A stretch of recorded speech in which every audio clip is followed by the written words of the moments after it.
Ахиад л шүн болжээ. Тэр минь өнөө шүн ирэх болов уу гэж сэтгэл минь хашгирна. Үнэнг мэдэх тарих нуугдсан түүнээс. Ямар их эрг зорих вэ? Яагаад намайг ингэж яллна вэ?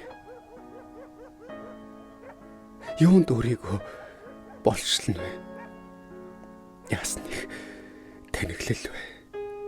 Инхрийхэн минь. Миний цэцэг минь. Хуудас бүрийг чинь нурж, хуу татаж зогсох хэнэггүй тэнэг болж үзэх юм болсон.